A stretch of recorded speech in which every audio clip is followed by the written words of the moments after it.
Presentasikan analisa penerapan standar dan strategi keamanan informasi di lingkungan tempat saya bekerja, yaitu di Kementerian Keuangan. Izin memperkenalkan diri, nama saya Faisal Fahmi dari kelas MJ 824.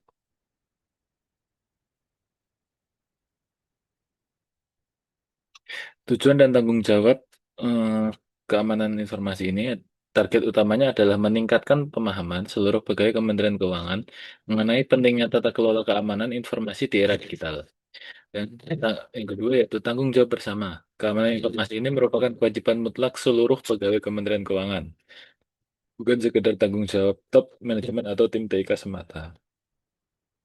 Lalu prinsip utama yang dipakai di Kementerian Keuangan yaitu prinsip CIA Triad. C yaitu confidentiality, nah, melindungi data dan informasi dari pihak yang tidak berhak, seperti data wajib pajak tertutup untuk umum. Atau integrity, menjaga keutuhan data agar akurat dan tidak diubah secara tidak sah, yaitu contohnya keakuratan data penerimaan negara. Dan availability, memastikan data selalu siap diakses saat dibutuhkan, dengan contoh yaitu modul penerimaan negara yang selalu siap sedia. Urgensi kesadaran keamanan informasi. Yang pertama yaitu ancaman sibermasif. Serangan siber dan ransomware terus menerus meningkat dari waktu ke waktu. Yang kedua yaitu target utama. Kementerian Keuangan menjadi sasaran strategis karena besarnya nilai transaksi keuangan dan tingginya ketergantungan TIK seperti Vertex atau yang dulu disebut e-filing, SPAN, CISA, dan satu Kemenkeu. Yang ketiga yaitu literasi pegawai. Masih rendahnya kesadaran digital, misalnya penggunaan email non-kedinasan atau passwordnya yang jarang diganti, atau berbagi password dengan pegawai satu sama lain. Yang keempat yaitu resiko dan dampak. Terhentinya operasional, reputasi rusak, kerugian finansial, dan kebocoran rahasia negara, hingga hilangnya kepercayaan publik terhadap Kementerian Keuangan. Lalu di Kementerian Keuangan sendiri klasifikasi data dan pengamanannya dibagi menjadi beberapa klasifikasi yaitu sangat rahasia, data yang rahasia, lalu data terbatas dan data publik. Aturan dan panduan area kerja dan password. Pengamanan area kerja yaitu wajib menerapkan clear desk atau clear screen setiap meninggalkan meja, waspada terhadap aksi tailgating dan shoulder surfing. Yang ketiga, login wajib menggunakan akun domain resmi instansi Kementerian Keuangan. Yang keempat, rutin memperbarui sistem operasi dan perangkat lunak antivirus.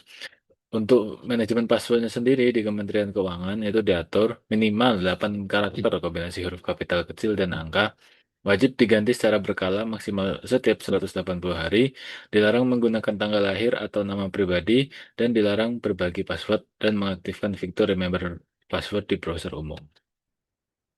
Lalu aturan panduan digital dan perawatan digital dan perangkat lunak. Yang pertama yaitu email dan media sosial. Email dinas mutlak hanya untuk kepentingan kedinasan kantor.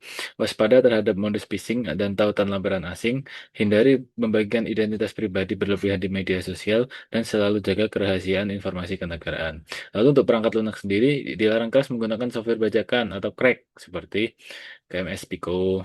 Dilarang menginstal aplikasi non kedinasan yang tidak berizin. Dilarang melakukan remote akses tidak sah dan batasi penggunaan tools VPN atau tunneling yang tidak terverifikasi. Penanganan insiden dan sanksi yang bisa dikenakan ke pegawai. Yang pertama yaitu mitigasi dan penanganan. Serangan ransomware. Apabila ada serangan ransomware, yaitu segera putuskan koneksi jaringan dan laporkan ke service desk atau PICTK. Lalu yang kedua, waspada phishing. Selalu periksa URL secara teliti dan pastikan indikator gembok enkripsi terkunci. Lalu ketentuan saksi yang bisa dikenakan kepada pegawai apabila lalai. Yang pertama yaitu disiplin ASN. Pelanggaran kode etik dikenai sanksi moral hingga hukuman disiplin berat, dan UU ITE yaitu pelanggaran sistem elektronik dapat diancam pidana penjara maksimal 10 tahun dan atau denda hingga 10 miliar rupiah. Sekian presentasi dari saya dalam menjaga sistem keamanan dan